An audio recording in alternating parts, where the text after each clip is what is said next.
Bonjour tout le monde, dernière capsule sur notre chapitre 7, sur les exercices supplémentaires, notre petit document là, que je vous ai passé.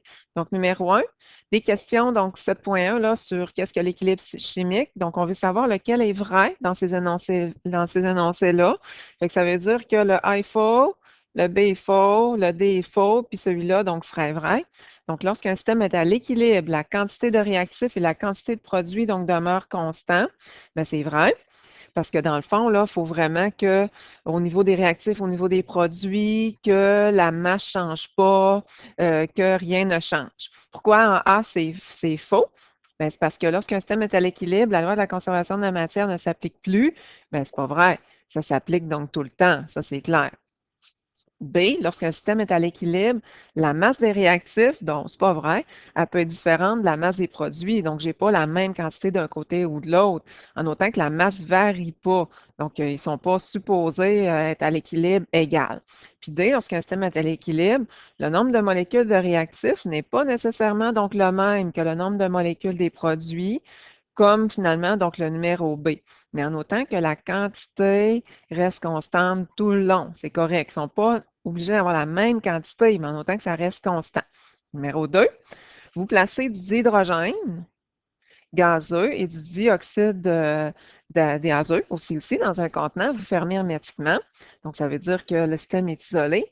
Ces deux gaz réagissent ensemble selon l'équation suivante. Après un certain temps, vous constatez que la couleur du système se stabilise, propriété macroscopique constante, et que l'équilibre est atteint, parce qu'on a une double flèche donc ici.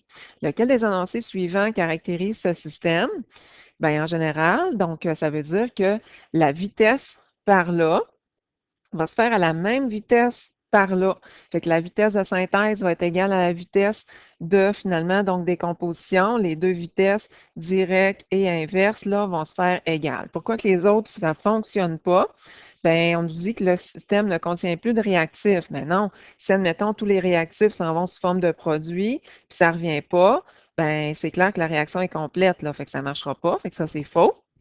C'est vrai, puis on va aller voir pourquoi que les deux autres, c'est faux. La concentration des réactifs et la concentration donc des produits, ben non, ne sont pas nécessairement donc égales, en autant qu'ils soient constants. La réaction chimique s'est arrêtée complètement. Ben, si c'est arrêté, ben, c'est clair que ça ne se fait pas donc dans les deux sens, là, fait que ça ne marche pas. Il ne faut pas que ça soit complet. Numéro 3, lequel des systèmes suivants peut atteindre l'équilibre? Fait qu'on a une bonbonne d'hélium, un gaz qui n'est pas bien donc réactif, dont la pression est constante. En passant donc l'hélium dans une bonbonne, donc comme ça ici, l'hélium, le He, donc il est stable. Fait que c'est clair qu'on n'aura pas une réaction donc réversible, que l'hélium va sous forme liquide, puis ainsi de suite. Donc l'hélium va être de l'hélium, c'est tout. Donc il n'y aura pas de réactif ni de produit. Il va y avoir juste du He. B, un verre qui contient une quantité donc constante d'eau. Ben, si admettons que j'ai juste un verre, puis dans mon verre, il y a de l'eau, il n'y a pas de précipité, puis que mon verre n'est pas fermé, que je n'ai pas de condensation, j'ai rien, bien, toute mon eau, dans le fond, j'ai juste de l'eau, là, j'ai juste du réactif. Donc, mon eau, ça n'ira pas d'eau liquide à eau gazeuse, tu sais, je n'aurai pas de réaction là, réversible. C'est un thermomètre alcool qui indique une température constante. Ben, habituellement, ça va vouloir dire que oui, c'est un signe que c'est à l'équilibre, c'est vrai, tandis que les deux autres, c'est faux. Puis un aquarium dont l'eau est saturée d'oxygène. Ben, premièrement, si j'ai un aquarium, même s'il est saturé d'oxygène, c'est clair que mon oxygène, ben, va là, s'évaporer, là, puis il ne reviendra pas, là. Fait que même si je suis saturée en oxygène, donc mon oxygène, c'est sûr qu'elle ne précipitera pas, elle ne se mettra pas sous forme aqueuse au même rythme là, que ça va s'évaporer. Donc, ce n'est pas un système fermé. Numéro 4, lequel des propriétés suivantes n'est pas une propriété macroscopique? Donc, ça, je peux observer ça avec un pH-mètre avec mes yeux. Ça, je peux observer ça, la pression, donc avec un baromètre, la température avec un thermomètre. Mais la vitesse de réaction, ça n'a vraiment pas rapport, là. Donc, ça, c'est clair. Ce n'est pas une propriété macroscopique que je peux observer, donc avec mes yeux. Ça, c'est sûr.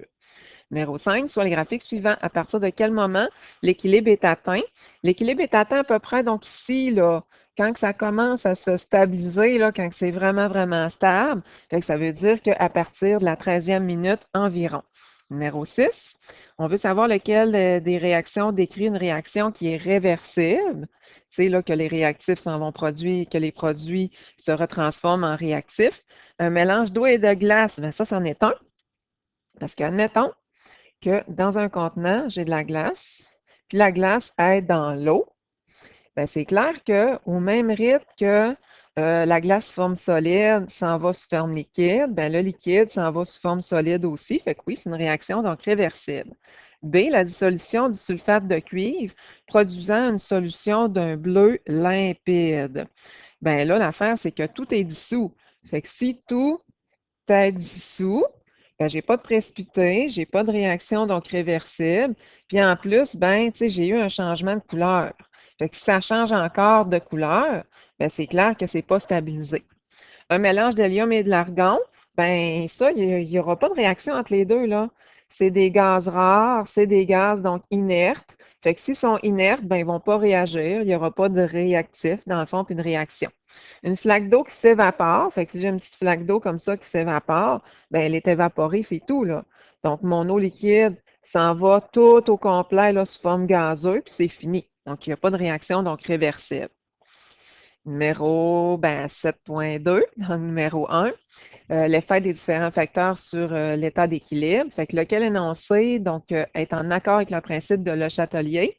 On nous dit que lorsqu'on augmente la concentration d'un des réactifs, la réaction directe est favorisée puisque le système s'oppose donc au changement. Fait qu'on va aller voir. A plus B, admettons, qui va donner du C plus du D. Fait que si j'augmente un des réactifs, ben c'est clair que j'en ai trop du côté des réactifs. Ça s'en va là, du côté des produits. Fait que le A, c'est vrai, puis toutes les autres, là, ça ne marche pas. Là, donc, on pourrait, là, dans le fond, le prouver, mais ça ne marche vraiment pas. Numéro 2, on l'enlève, le numéro 2, puisqu'il y a soit une erreur dans la question, soit une erreur donc dans le corrigé, là, mais ça ne marche pas. Écrivez erreur. Pour que ça marche, là, je vous le dis, là, faudrait que ça soit, je vais aller voir là, dans mes réponses pour être sûr sur ça. Je pense qu'il faudrait que ça soit 10 minutes, 10 minutes, 10 minutes. Puis moi, ben, j'arrivais pas en tout donc, à ça, là, fait que ça ne marchait pas. Il aurait fallu avoir 10 minutes, puis ben, il n'y avait aucun choix là, qui était le même, là, fait que ça ne marchait pas. On s'en va au numéro 3 de l'autre côté. Soit l'équation à l'équilibre suivante. Donc, si on injecte du dioxygène dans le système, du O2, comment varie la concentration de l'eau? Fait que moi, qu'est-ce que je fais? C'est que j'ajoute du dioxygène, j'augmente la concentration de dioxygène. C'est clair que c'est la réaction directe qui est favorisée. Si la réaction directe est favorisée, bien, c'est sûr que ça réagit, j'en ai moins avec mon ajout. Donc, je vais comme en avoir plus, là, ça c'est clair, pour me donner en quantité plus de ça et plus de ça. Mais l'affaire, c'est qu'on veut savoir la concentration de mon H2O. Puis mon H2O, là, il est liquide, fait qu'il est à 100% pur. Fait que oui, sa quantité va augmenter, mais vu que c'est liquide et c'est à 100% pur, sa concentration ne changera pas. Fait que c'est le A. Numéro 4, lorsque Charles mélange une solution de nitrate d'argent avec du dichlorure de cuivre, on nous dit qu'il se produit une réaction de précipitation. Fait que j'imagine que s'il y a une réaction donc, de précipitation, c'est que je vais avoir donc un solide, donc précipitation solide, jusqu'à atteindre l'équilibre, lequel des changements permet de favoriser la réaction inverse. Fait que nous, on veut absolument favoriser la réaction inverse. Fait que c'est ça, donc, notre question. Fait que la réponse, on va y aller avec la vraie, comme ça va être plus facile. On va ajouter du dinitrate de cuivre. Donc là, vous allez dire, ben là, du dinitrate de cuivre, il est solide. Ben oui, parce que si j'augmente, j'en mets du dinitrate de cuivre solide, ça va augmenter la concentration aqueuse parce que ça va se dissoudre.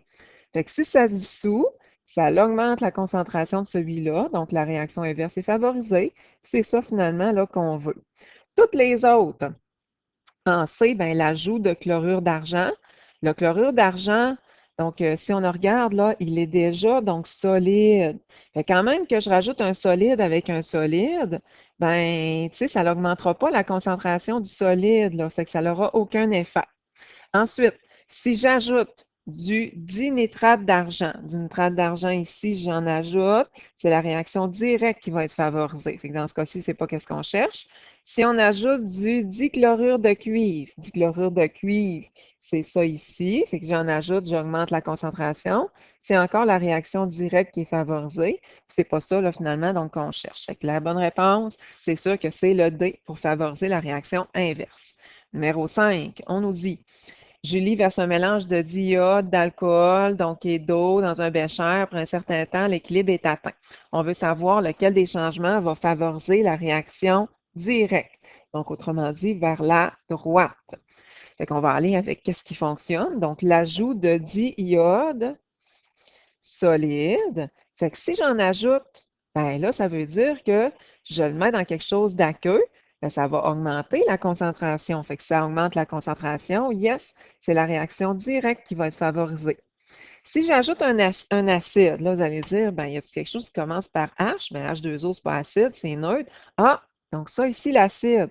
Fait que dans le fond, là, quand j'ajoute un acide, j'augmente la concentration des ions. Là, je voulais mettre un crochet, là, comme ça ici. J'augmente la concentration des ions H+. Puis ça, ben, au niveau des produits, ça a l'effet contraire de favoriser la réaction inverse. Fait que c'est pas ça qu'on cherche. Si j'ajoute de l'eau, ben là, l'eau, c'est à 100% pur. Fait quand même que j'ajoute de l'eau, ça l'augmentera pas, puis ça diminuera pas, donc la concentration, là, il n'y aura aucun effet. Fait que c'est clair que ça ira ni dans un sens ni dans l'autre. Ensuite, on a une petite pogne. On nous dit, on ajoute du diiodure de potassium. Puis là, vous allez dire, j'en ai pas de KI là-dedans. Oui, mais le KI, quand il va se dissoudre, là, il va se séparer en ion plus puis en ion moins. Le premier, c'est tout le temps le plus. Le deuxième, c'est tout le temps le moins. Fait que là, ben, le KI, oh, on n'en a pas. Ben, le K, là, plus, on n'en a pas. Mais le I, négatif, on en a.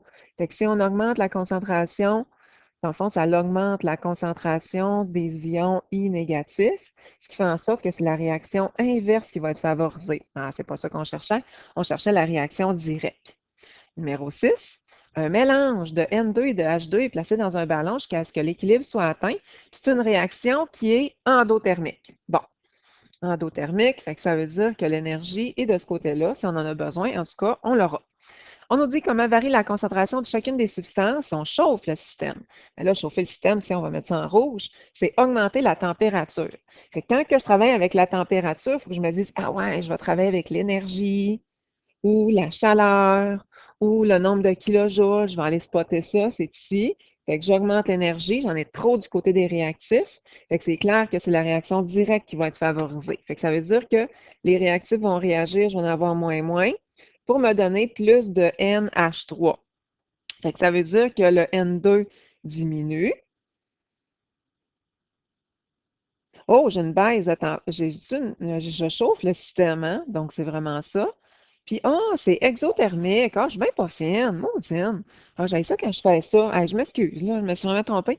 Donc là, c'est négatif. J'avais vu un plus. Je sais pas pourquoi. Donc, c'est exo, donc thermique. J'ai comme eu un bug, là. Ah, j'ai ça quand que je me trompe dans mes capsules. Donc, plus énergie, comme ça ici. On augmente toujours donc la température. Donc, ça, c'est vraiment poche, là, quand que je fais ça.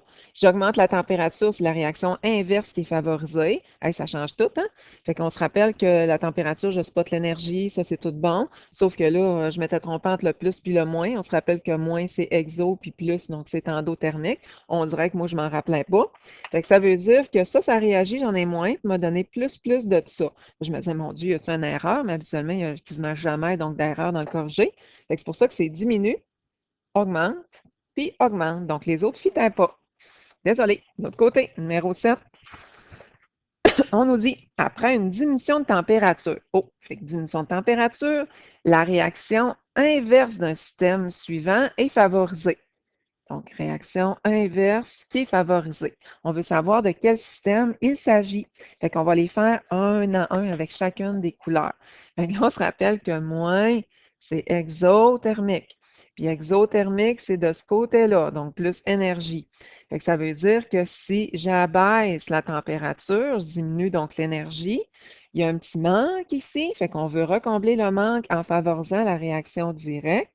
Donc, ce n'est pas le cas ici qui arrive. Donc, nous, on cherche une variation inverse, une réaction inverse favorisée. On y va avec le B. Donc, ça va te donner la même chose parce que l'énergie est du même côté. Je diminue l'énergie, c'est la réaction directe, donc qui est favorisée, ce qui fait en sorte que ça ne marche pas. Si on y va avec l'autre ici, oh, là, c'est une réaction endothermique. Fait que j'abaisse donc l'énergie ici. Ouais, là, c'est la réaction inverse qui est favorisée. Fait que c'est parfait. Fait que c'est elle qu'on va aller choisir, puis on va aller confirmer avec l'autre que notre choix est bon. Fait qu'on diminue la température. Ici, c'est la réaction directe qui est favorisée, ce qui fait en sorte que c'est pas ça qu'on cherche. Si on y va maintenant avec le numéro 8, lequel des systèmes suivants ne subit pas de changement après une variation de pression? Donc, pas de changement, je ne veux pas de changement après une variation de pression, soit une augmentation de pression ou une diminution de pression. On se rappelle hein, que quand on travaille avec la pression, on travaille seulement avec les gaz, seulement. Ce qui fait en sorte qu'on va aller voir le nombre de particules gazeuses qu'on a de chaque côté. On ne s'intéresse pas au solide ni au aqueux, on s'intéresse juste au gaz.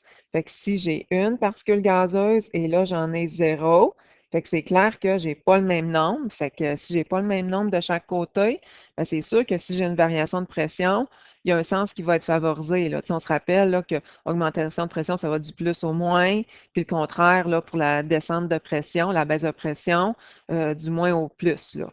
Fait que c'est clair que ça ne marche pas. On va aller voir ici en B si ça marcherait.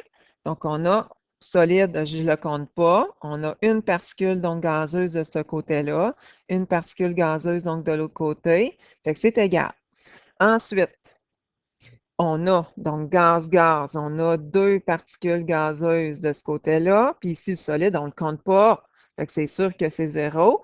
C'est différent. Fait que c'est clair que si on a donc une variation de pression, il va y avoir un changement. Puis en B, ben, il n'y aurait pas de changement hein, parce que c'est égal, c'est ça qu'on cherchait. On va aller voir si ça fit aussi pour le D. Donc le D, je m'intéresse juste au gaz. 1 et 2, j'ai trois particules gazeuses. Et ici, j'ai une particule gazeuse, donc c'est différent. Fait que si je varie la pression, ben c'est sûr qu'il va y avoir un changement là, de réaction directe et inverse. Ici, numéro 9, si on augmente la pression, oh, fait que là, si on augmente la pression, hein, on avait un petit truc, donc qui nous disait que, on va l'écrire, le truc, que ça allait du plus grand nombre de particules gazeuses au moins grand nombre de particules gazeuses. Donc, on veut savoir comment va varier la concentration de chacune des substances. Fait que là, on ne s'intéresse pas à l'énergie, on ne s'intéresse pas à la concentration, on s'intéresse au nombre de particules gazeuses uniquement. Fait que des particules gazeuses de ce côté-là, j'en ai une, puis des particules gazeuses de ce côté-là, donc j'en ai trois. Fait que si j'augmente la pression, quand j'augmente la pression, ça va du plus au moins du plus grand nombre de particules jusqu'au moins grand nombre de particules, c'est la réaction inverse qui est favorisée. Ça, c'est pas tout.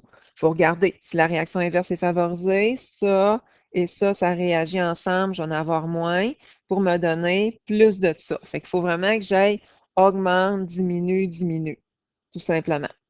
Numéro 10. Jean-François place du hydrogène et du DIA dans un ballon. L'équilibre suivant donc, est atteint. Si Jean-François ajoute un catalyseur dans le ballon, qu'est-ce qui va arriver donc à la couleur? Bien, la couleur n'est pas modifiée parce que la réaction, donc il n'y a aucune réaction donc, qui est favorisée. Un catalyseur, là, ça fait juste abaisser l'énergie d'activation, ce qui fait en sorte que ça va augmenter la vitesse pour rétablir l'équilibre. Mais là, l'affaire, c'est que l'équilibre n'est pas modifié, là, ici, là. Fait que, tu sais, c'est sûr qu'il n'y a rien, là, qui va se passer. Ça ne deviendra pas plus violet, ça ne deviendra pas plus incolore. La réaction est déjà, donc, à l'équilibre, fait que ça ne va rien faire. 7.3, donc les applications donc, de l'équilibre. Donc, ça, c'est une bonne question donc, à l'examen. On nous dit soit la réaction suivante. Laquelle des modifications suivantes permet d'obtenir plus de CaC2O4? Donc, je veux en avoir plus.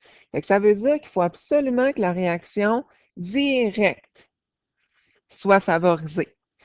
Fait que là, j'essaie de trouver quelque chose qui fit. On va y aller avec qu'est-ce qui fit, puis après ça, on va aller voir pourquoi ça ne fit pas.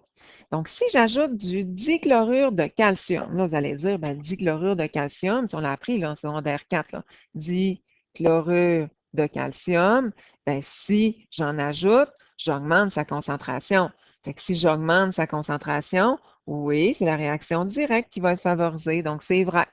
On va aller voir pour les autres pourquoi que c'est faux. Ajouter un catalyseur. Ben là, ajouter un catalyseur, là, ça ne fera rien. Donc, si l'équilibre est déjà donc atteint, tout ce que ça va faire, c'est d'abaisser l'énergie d'activation pour que ça se fasse plus vite si l'équilibre donc est défait. Mais là, l'équilibre n'est pas défait, fait que ça ne fera rien. Ensuite, augmenter la pression. Là, on va dire, ah ouais, la pression, là, je travaille avec des gaz. Oh oh, mais j'ai 0 particules gazeuses ici, 0 particules gazeuses là. Fait que c'est sûr que ça n'aura aucun changement. Ça, c'est bien certain. Parce que, tu sais, il n'y a aucun gaz. Aucun gaz. Fait que quand même que j'augmente la pression, que je diminue la pression, ben c'est clair que ça n'a pas d'effet. Ça ne fera rien tout. Pas d'effet. Retirer le CA2O4 au fur et à mesure qu'il se forme, bien, l'affaire, c'est que si là, je retire le CA2, ici, CaC2O4, il est solide.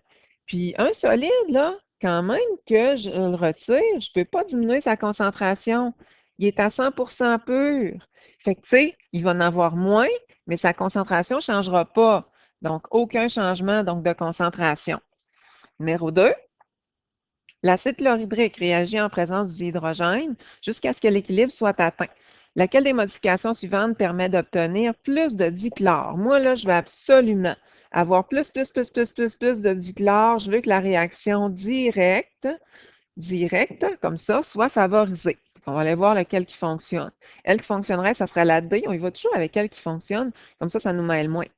Liquéfier l'eau. Là, vous allez dire l'eau. Ah ouais, H2O. Ah, OK. Fait que, ah oui, mon H2O gazeux, là, si je l'envoie sous forme d'H2O liquide, je liquéfie, bien, ça fait en sorte que ça baisse la concentration de mon H2O gazeux. J'en ai moins. Aussitôt que le gaz est formé, ben, je liquéfie, je liquéfie, je liquéfie, je le ramasse. Fait que c'est clair que j'en ai moins de ce côté-là. Ben, effectivement, la réaction directe va être favorisée. On va aller voir pourquoi diminuer la pression, ça ne marche pas. Fait que diminuer la pression, hein, on se rappelle là, que le truc, je manque un petit peu de place, ça va aller du moins au plus. Du moins au plus grand nombre de particules. Ça, c'est un moins. Il est lettre, mais c'est un moins. Fait qu'on va aller chercher nos particules gazeuses. Là, j'en ai 4, là, j'en ai une. Fait qu'en tout, j'en ai 5. Et ici, les particules gazeuses, j'en ai 2. J'en ai 2 autres ici. Fait que j'en ai 4. Fait que si je vais du moins au plus, oh oh, c'est la réaction inverse qui est favorisée. Fait que ça ne marchera pas, ça c'est clair. Augmenter la température. Je vais spotter l'énergie. Hein? Donc, je spot l'énergie. Fait que j'augmente la température. C'est clair que ici, j'augmente au niveau du nombre des kilojoules ou de la chaleur ou de l'énergie, ce qui fait en sorte qu'il y en a trop du côté des produits. On l'envoie avec la réaction inverse. Donc, ce n'est pas ça que je cherche. Moi, je cherche la réaction donc directe. Retirer le dioxygène. Bon, fait que si je retire le dioxygène, qu'est-ce que je fais dans le fond en retirant le dioxygène? C'est que je baisse la concentration de dioxygène. Comme ça, donc ici. Fait que c'est la réaction inverse qui est favorisée. C'est pas ça que je cherche, moi. Je veux favoriser le Cl2, je veux en produire plus, donc je veux favoriser la réaction directe. Fait que ça ne marche pas. Numéro 3, je continue. Tout le même genre de problème, mais qui nous aide là, pour notre examen. Dans l'industrie, le méthanol est produit, le CH3OH, puisque les autres, ce n'est pas du méthanol, est produit par la réaction entre le monoxyde de carbone et le dihydrogène. Cette réaction est illustrée par l'équation suivante. Lequel des énoncés suivants représente une condition qui favorise la production du méthanol? Fait que je vais avoir plus de méthanol. Fait que ça veut dire qu'il faut favoriser la réaction directe. Directe, donc réaction directe. On va aller voir une augmentation de pression. Fait qu'une augmentation de pression nous dit, avec le truc, qu'il faut que ça aille du plus au moins grand nombre de particules gazeuses. Ici, j'en ai 3 particules gazeuses et de ce côté-là, j'en ai une particule gazeuse. Fait que du plus au moins, ah ouais, c'est la réaction directe qui est favorisée. Donc, c'est vraiment ça que je cherche. On va aller voir l'augmentation de température, pourquoi que ça ne marche pas. Si j'augmente la température, ben, j'augmente comme un peu la concentration d'énergie. Fait que c'est clair que c'est la réaction inverse qui va être favorisée parce que ça favorise le côté endothermique. Donc, ça ne marche pas. Ce n'est pas ça que je cherche ici. Parce qu'ici, ça me donnerait une variation inverse. Si je retire le dihydrogène, oh, fait que ça veut dire que je baisse la concentration de H2. Fait que ça veut dire que je retraite de ce côté-ci, je vais aller favoriser la réaction directe inverse, pardon, pour en ordonner. Fait que c'est pas ça que je cherche. Moi, je cherche la réaction, dans le fond, donc directe. Fait que c'est pas ça, là, je cherche elle en orange, là. On ajoute du catalyseur. Ben, le catalyseur, lui, il ne change rien sur l'état d'équilibre. Il va juste faire en sorte d'abaisser l'énergie d'activation pour que la réaction elle se fasse plus vite. Mais tu sais, s'il n'y a pas de réaction à faire, c'est déjà à l'équilibre, ça ne fera rien là, dans la vie de la réaction. Numéro 4, il existe plusieurs méthodes de production du dihydrogène, le H2. H2. L'une d'entre elles consiste à faire réagir un acide avec un métal, lequel les modifications suivantes ne permet pas de favoriser la production de dihydrogène. Ne permet pas de favoriser. Fait que nous, on cherche là quelque chose qui va favoriser la réaction inverse. OK? C'est vraiment ça. Donc, on cherche. Tiens, je vais aller le mettre en noir comme ça. Réaction inverse. Parce que je ne veux pas favoriser le H2. Je veux qu'il y en ait moins, donc dans le fond. Fait que le but, c'est de retirer le dihydrogène donc au fur et à mesure. Fait que ça veut dire que aussitôt là, que j'en ai de produit, je baisse la concentration donc du H2, je le recueille. Bon, ben là, c'est sûr que ça va favoriser la réaction directe. C'est l'inverse que je cherche, là, ça ne marche pas. Diminuer la pression. On va aller voir. Donc, la pression, je travaille avec seulement les gazeux. Fait que j'ai 0 particules gazeuses ici.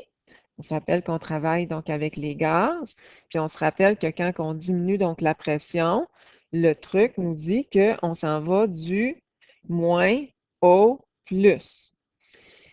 Mes particules gazeuses, c'est vrai, je t'ai rendu à les calculer. Donc, particules gazeuses, donc j'en ai une de ce côté-ci. Fait que du moins au plus, bon, fait que c'est la réaction directe qui est favorisée. C'est pas ça que je cherche non plus. Ajouter du magnésium. Bon, fait qu'on va aller voir. Magnésium, donc là, lui, là, il est solide. Fait que si j'ajoute donc du magnésium, ben là, c'est clair que je peux pas augmenter, moi, ma concentration, tu sais, dans le fond, voyons, je peux pas augmenter donc la concentration de magnésium parce qu'il est solide. Puis un solide, ben, c'est à 100% pur, hein? Ça, c'est bien certain. Fait que c'est clair que, tu sais, ça favorisera pas donc un côté ou de l'autre, là. Ça favorisera pas, tu sais, dans le fond, donc le H2. Fait que c'est clair que, tu sais, ça marche pas, là. Il y aurait rien, là, qui va faire. Tandis que c'est clair que les autres modifications, ben, ils vont pas donc favoriser donc la production donc de dihydrogène, tout simplement. Augmenter la concentration de l'acide chlorhydrique, fait que si j'augmente la concentration de HCl ici, ben, c'est sûr que je l'augmente. Hein? C'est la réaction directe ici qui est favorisée.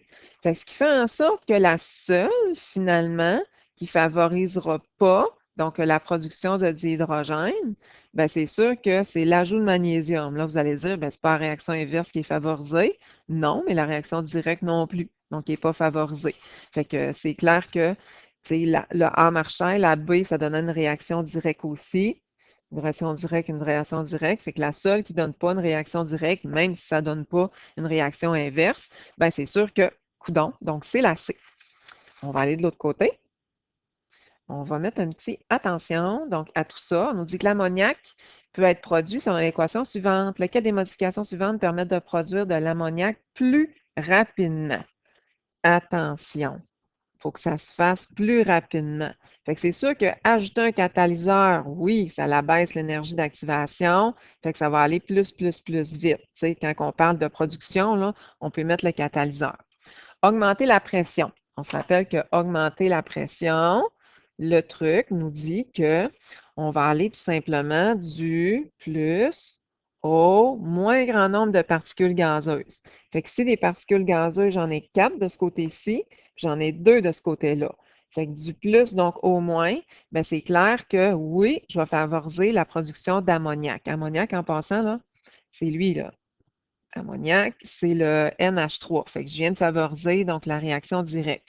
Injecter du diazote. Qu'est-ce que ça veut dire, ça, injecter du diazote? Ça veut dire que j'augmente la concentration du diazote. Fait que si j'augmente la concentration du diazote, encore là, la réaction directe est favorisée. Fait que jusqu'à date, ouais, la réaction directe est favorisée. Puis là, vous allez dire, diminuer la température, hein, mais on dirait que ça marcherait. Regardez bien. Là, la réaction est exothermique. Exothermique, ça veut dire que l'énergie de ce côté-là, là, on aurait tendance à dire, ben là, on abaisse la température, fait que c'est la réaction directe qui est favorisée. Ouais, mais on se rappelle que diminuer la température, là, tu sais, ça a bien beau favoriser la réaction directe, mais aussi, ça fait diminuer la vitesse. Diminuer la vitesse, parce qu'on sait que c'est un facteur, hein, la température. Quand on la baisse, la température, il y a moins d'énergie cinétique, moins de collisions, hein, on se rappelle. C'est ce qui fait en sorte que c'est moins rapide, là, c'est moins vite. Fait que si on veut aller plus rapidement, oui, je favorise donc la production d'ammoniac, mais pas plus rapidement. Ah, fait que ça, là, c'est une pointe. Fait qu'on met un petit attention ici, là. Ça, c'est clair, c'est vraiment une pointe, donc tu prendrais qu'il y en ait à l'examen. Synthèse du chapitre 7, fait que là, c'est plein, plein, plein, plein, plein de petits numéros, donc mélangés. Fait qu'on voit hein, qu'il y en a tout plein, il y en a pour tous les goûts, là. Fait que, tu sais, plus vous en faites quelques-uns, plus vous en faites, là, mieux c'est. Une augmentation de la pression. Oh, augmentation de la pression, là, vous allez dire, ah ouais, il y a un truc avec ça, il faut que je travaille avec les particules gazeuses, donc ça va du côté où est-ce qu'il y a plus de particules gazeuses au côté où est-ce qu'il y a moins de particules gazeuses. De quel système, donc, il s'agit? Puis on veut savoir lequel favorise la réaction directe. Fait que c'est ça qu'on va aller chercher là, vers la droite. OK. Fait qu'on va aller chercher le nombre de gaz de chaque côté. Une particule gazeuse, j'en ai deux. Puis ici, ben, j'ai deux particules gazeuses. Ah, ben là, c'est égal. Fait que c'est clair que quand même que je change la pression, il y aura zéro changement. On se rappelle aussi que les solides, on ne les calcule pas. Fait qu'il y a une particule gazeuse ici, une particule gazeuse là. C'est égal. Fait que ça ne change pas donc non plus. Ben, écoute, à un moment donné, là, ça va marcher. On va aller voir particules gazeuses ici, j'en ai une du côté des réactifs. Puis particules gazeuses, j'en ai deux du côté des produits. Puis nous autres, on va aller du plus au moins. Fait que du plus au moins, ah, c'est la réaction inverse qui est favorisée, ça ne marche pas. J'espère que la dernière va fonctionner, là, sinon il y a quelque chose. Donc, on y va avec quatre particules gazeuses puis une particule gazeuse, donc j'en ai cinq de ce côté-ci. Puis ici, ben, j'en ai quatre de l'autre côté. Fait que si je vais du plus au moins, ben là, c'est la réaction directe qui est favorisée. Fait que c'est correct, donc ça marche. Numéro 2, on nous dit une augmentation de la température ne favorise pas la réaction directe d'un des systèmes suivants. Fait qu'on va aller voir. Donc, augmentation de température. Bien là, l'affaire, c'est qu'il y a une petite passe-passe. Il y a le dernier. Là, vous allez dire, mais là, je n'ai pas plus d'énergie. Mon plus d'énergie, là, il est où? Mais sauf qu'on le sait très bien que lorsqu'on augmente la température, l'eau, elle s'évapore. L'eau s'évapore. Fait que si elle s'évapore, ben c'est clair que c'est la réaction donc directe qui va être favorisée. Puis nous, on ne veut pas favoriser la réaction directe, on veut la réaction inverse. Fait que c'est pas ça. On va aller à direct, ben on va les faire dans le désordre, là, finalement, jusqu'à temps qu'on la pogne. Donc, on y va avec le 181 kJ. Fait que là, j'augmente la température. Ah, fait que là, la chaleur s'en va de l'autre côté. C'est la réaction directe, donc c'est pas ça que je cherche. Moi, je cherche la réaction inverse. Je vais y aller donc ici, avec le négatif. Donc, on nous dit ici que c'est exothermique. Fait que exothermique, là, ça veut dire que l'énergie de ce côté-là, si j'élève la température, oh, là, c'est la réaction inverse qui est favorisée, ça marche. Je vais aller confirmer avec l'autre. L'autre, ben, c'est une réaction qui est endothermique. Endothermique, ben, c'est clair que c'est parce qu'il y a un positif. Fait que l'énergie, donc, est ici. Fait que si, admettons, j'augmente la température, oh, le surplus va s'en aller de l'autre côté, c'est la réaction directe. Fait que la seule qui est inverse, c'est celle-là. Numéro 3, laquelle des modifications suivantes favorise toujours la réaction directe? Donc, toujours que ça s'en va là, donc vers la droite, dans un système à l'équilibre. Fait que l'augmentation de température, ben là, ça dépend. Donc, ça dépend si c'est soit endothermique ou soit exothermique. Donc, ça dépend, exo ou endo. L'augmentation de pression, ça dépend aussi, c'est pour ça que j'ai mis des accolades. Ça dépend où il est le plus grand nombre de particules, puis où est-ce qu'il est le moins grand nombre de particules. L'ajout d'un catalyseur, ça dépend, donc aussi, dans quel sens que l'équilibre est en train de se refaire. De toute façon, l'ajout d'un catalyseur, c'est déjà à l'équilibre, ça ne changera rien. Puis la diminution de la concentration d'un produit. Fait que si admettons que j'ai un réactif ou un réactif, puis j'ai un produit, on va aller vérifier ça, là. Si je diminue la concentration d'un produit, comme ça, oh, il y a un petit manque. Fait que c'est la réaction directe qui est toujours favorisée. Donc oui, ça marche. On y va avec le numéro 4. On nous dit, à quel moment peut-on dire que l'équilibre est atteint? Fait que c'est lorsque les concentrations de toutes les substances demeurent constantes. Fait que dans un graphique, là, admettons là, que les concentrations là, au départ, là, admettons, étaient constantes, puis là, ça varie. Mais c'est quand ils reviennent à l'état constant que là, c'est à l'équilibre. Ça, c'est vrai. En A, lorsque la concentration de SO2 est égale à celle du SO3, non, elles ne sont pas égales à la fin, en autant qu'elles soient constantes. Lorsque les concentrations en C de toutes les substances de la réaction sont égales, ben non, elles ne sont pas toutes égales, elles sont juste constantes. Donc, ça ne varie pas. Puis lorsque les concentrations de tel est le double de tel, ben non, ça ne veut pas dire ça, donc non plus. Bon, il ne va pas avec les proportions, donc c'est pas ça. De l'autre côté, Émilie place du diazote et du dihydrogène dans un contenant. Après un certain temps, l'équilibre suivant est atteint. Quel est l'effet d'une augmentation de la concentration du dihydrogène? J'augmente sur la concentration des autres substances de la réaction. Fait que si on a une augmentation du côté des réactifs, la réaction directe va se faire pour aller du côté donc des produits, ce qui fait en sorte que ça va réagir, je vais en avoir moins pour me donner plus là, d'autres choses. Et ici, donc, c'est un ajout. On va faire attention, par exemple, si, admettons, il y avait des solides, la concentration ne changerait pas, mais la quantité, donc oui. Fait que le N2, il diminuerait. Pourquoi que l'autre augmente? C'est parce que c'est moi qui ai fait un ajout. Puis le NH3, il augmente. Puis j'aurais plus là, d'énergie, plus de chaleur qui serait dégagée. Numéro 6, c'est le dernier là, dans cette section-là.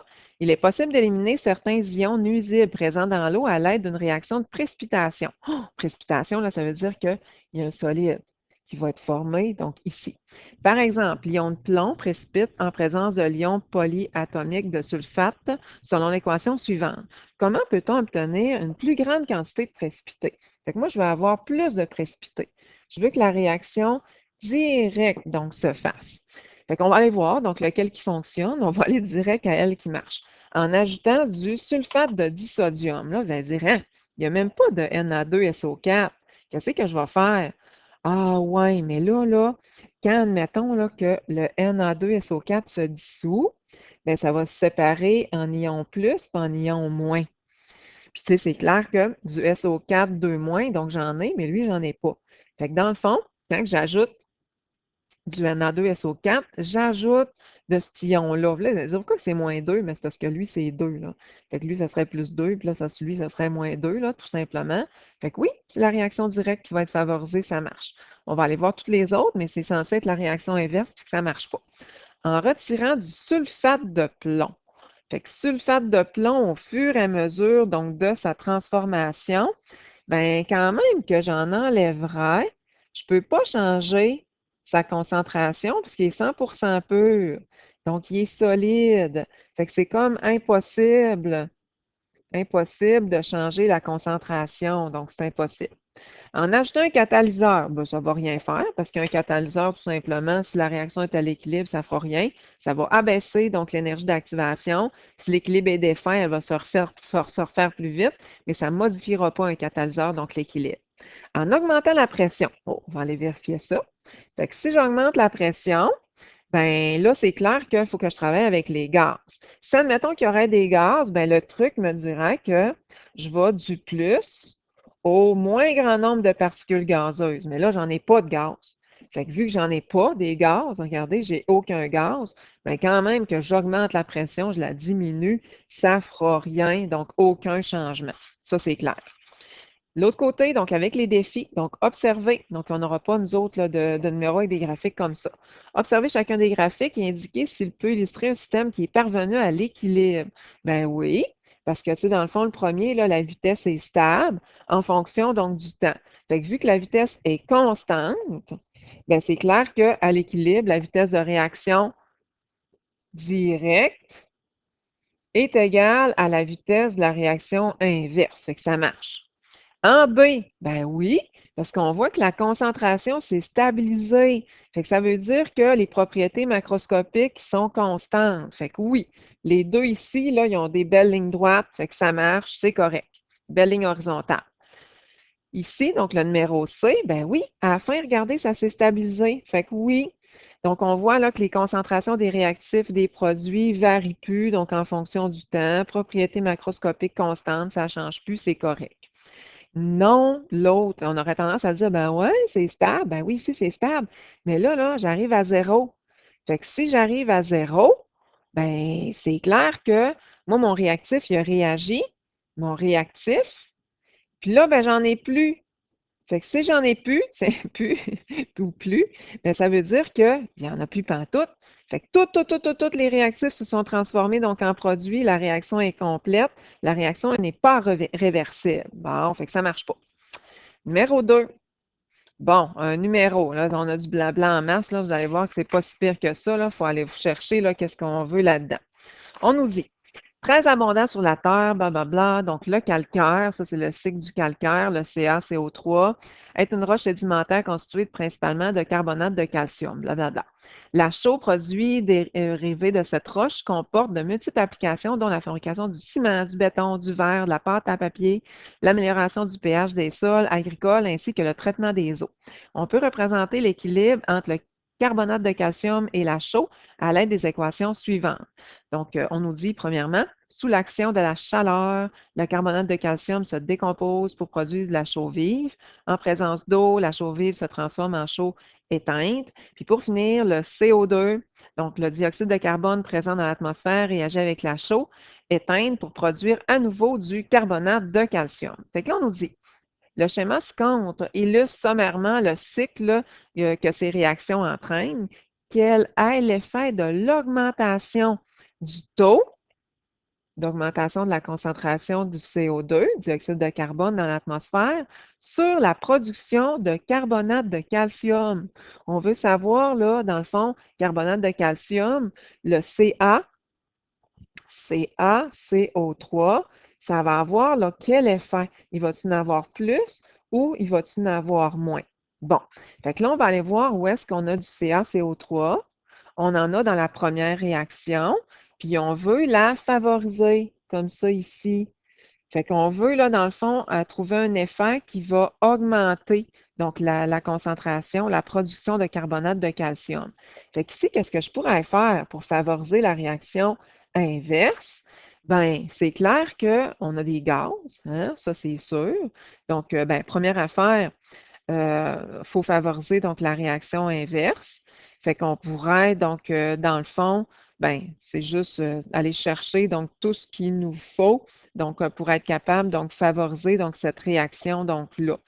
Fait qu'on va aller voir si l'augmentation du taux de dioxyde de carbone donc va marcher. Fait qu'on y va avec ça. Donc CO2, ah, j'en ai ici, donc je suis correct. Ici, je ne pourrais pas travailler avec cette réaction-là. C'est ça que je suis en train de regarder. Parce qu'il n'y a pas de CO2, puis il n'y a pas de carbonate de calcium. Fait qu'ici, il y en a, par exemple, donc augmentation du CO2, puis on va aller voir là pour, oh, ici, le carbonate de calcium, là, je vais aller effacer ça, donc comme ça. Le carbonate de calcium, qu'est-ce que ça va faire? Carbonate de calcium, qu'est-ce que ça va faire? Fait que oui, effectivement, donc l'augmentation du CO2, ben oui, va favoriser la réaction inverse. Fait que je vais avoir plus de CaCO3. Fait que oui, donc on a une réaction inverse. Puis, ben c'est clair que dans le premier changement, ça c'est notre première réaction, puis c'est notre autre réaction, ben ça va résulter d'une augmentation de plus de carbonate de calcium. Carbonate de calcium, on se rappelle, hein? Carbonate, c'est CO3 de calcium. Fait que je vais en avoir plus, ça c'est sûr. Si j'augmente la concentration du CO, j'en ai plus du côté des réactifs. Fait que O, là, c'est la réaction, dans le fond, directe qui va être favorisée. Tiens, on va aller ici là, pour aller donc écrire tout ça. Fait qu'étant donné que c'est la réaction directe qui est favorisée, contrairement à la première, que c'est la réaction donc inverse, ben ça va s'en aller justement pour donner plus de CaCO3. Fait que ça réagit, j'en ai moins pour en donner plus, puis de donner plus d'eau. Dans le cas contraire, si vous voulez savoir les autres, là, qu'est-ce que ça donne? Ça réagit, je vais en avoir moins. Ça va réagir avec l'ajout que je viens de faire là, de CO2 pour me donner plus, donc de CaCO3. Fait que oui, dans les deux cas, donc il va y avoir une belle augmentation. Il va y avoir une plus grande quantité, donc aussi, plus de carbonate de calcium. Je se demandais où est-ce qu'il voulait en venir avec ce gros problème-là. Numéro 3, le graphique suivant illustre donc la vitesse de la réaction directe et la réaction inverse en fonction du temps. On voit que les vitesses là, sont égales. Si on ajoute un catalyseur à ce système, comment sera modifiée la courbe donc, du graphique? Bien, tout simplement, si j'ajoute un catalyseur, ça va faire augmenter donc la vitesse. Comment? Ben, en diminuant donc l'énergie d'activation. Fait que ça va faire augmenter la vitesse. Tiens, bon là, je dessine une courbe où est-ce que la vitesse est augmentée. Une belle courbe horizontale qui fait augmenter donc la vitesse, celle de la réaction directe, puis celle de la réaction inverse. Fait que je mets une courbe là, vraiment plus haute, puis c'est tout. Fait qu'il va nous rester juste le chapitre 8. Donc, on approche, donc on achève, on approche de la fin de l'année. Donc, ça, c'est le fun. À la prochaine!